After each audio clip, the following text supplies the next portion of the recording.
welcome back to another installment in our Origins 2016 summer preview from Columbus, Ohio.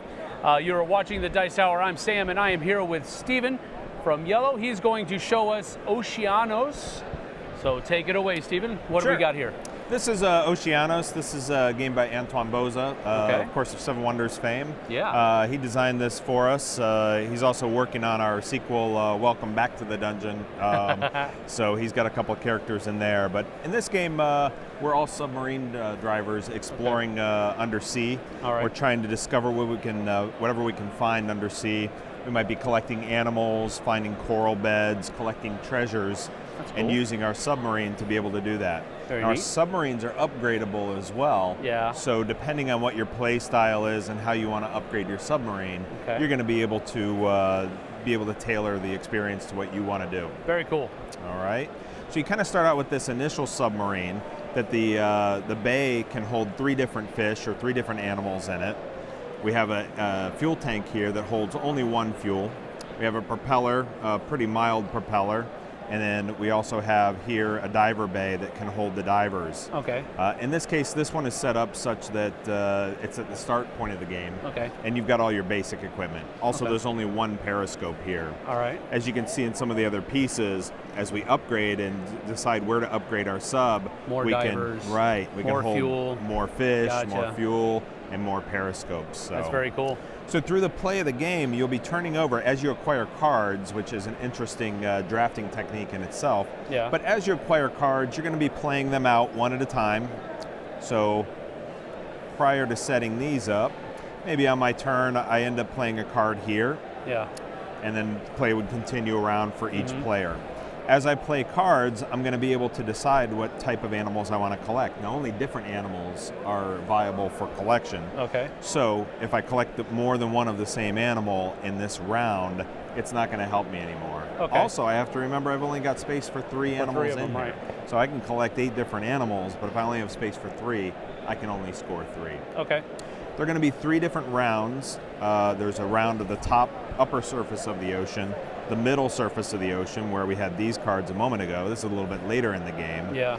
And then finally, at the very end, we're going to be in the deep blue depths of the ocean, discovering cards down here. Wow. All right. Each animal you collect is going to be worth 2 points. When we finish that round, we're going to do scoring. Now we've got a little player aid here as well.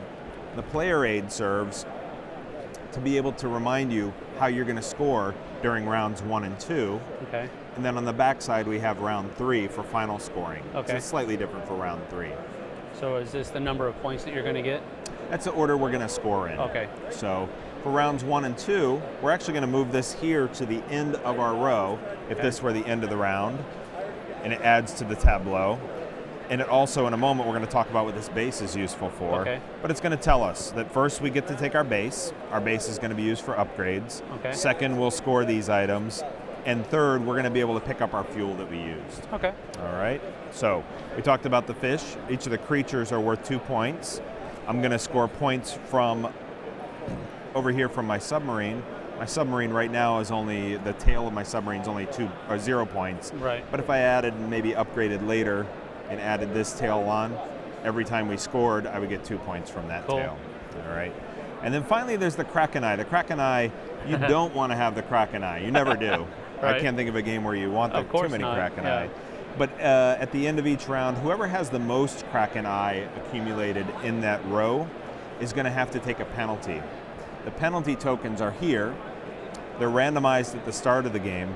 For this first level, it's not too painful. 0, -1, or -2, you might get off scot-free and have no penalty. Right. But as we go further up in the game, we're going to have penalties that get 2, 3, more 4. and more. Yeah. Okay. And of course, these are randomized throughout, and so you're never going to know what you're going to pull. You may press your luck. Very cool. So, all right. So, as we've talked about our animals, we've talked about the Kraken eye. The coral reefs, you want to make a coral reef that's a complete reef. You want it connected. At the very end of the game, when we come down here to 3, as we score on the last step of 3, we're going to score our coral reef, and then lastly our treasures. The coral reef, only connected, orthogonally connected coral segments are going to count. and you'll have 1 point for your largest coral field. Okay. Unfortunately, I wouldn't get any benefit right now from this or these coral fields here. So is it one per symbol? One per symbol. Okay. Correct. And each player is going to score their own largest coral reef. Okay. So, and then treasures are also one per symbol as well? the treasures are another little randomized component. So as you're going through, any place where there's a a treasure chest, you're going to be able, when you play that card, I don't have a card here, but let's say I had just played this card and there's a treasure chest, I can drop my diver off on the treasure chest. Okay. At the end of the game, my diver is going to surface straight back up to my sub, and he's going to collect treasures along the way. Okay, that's cool. So the most efficient use is certainly to wait till you've got a treasure chest at the bottom. Boy, if I could put a treasure chest right here, he would pick up 3 treasure chests on the way That's really up. cool. Yep. It's really good. So at the end of the game, this is our prototype bag. We're still working on the final working model. But this prototype bag shows you that there are treasures anywhere from 2 to 4. Not a ton of random, nobody's going to swing the game here, but certainly the more that you have, the better you're going to do That's very cool. with those. How many players does it play? This will play 2 to 4 players. 2 to 4? Yep. And about how long does the game take? The game's going to take about 30 minutes. Really? Only 30? It'll take about 30 minutes even with 4 players because it happens pretty quickly. All right, cool. So when is this going to hit the market? This will come out just at Gen Con. We're going to have pre-release copies. Okay. It'll hit store shelves right about just after Gen Con. Okay. And then it'll be on online distributors about 2 weeks after that. All right, very cool. Thank you so much, Stephen. I appreciate it. And thank you guys for joining us. This has been Oceanos from IELLO. See you on the flip side. Thank you.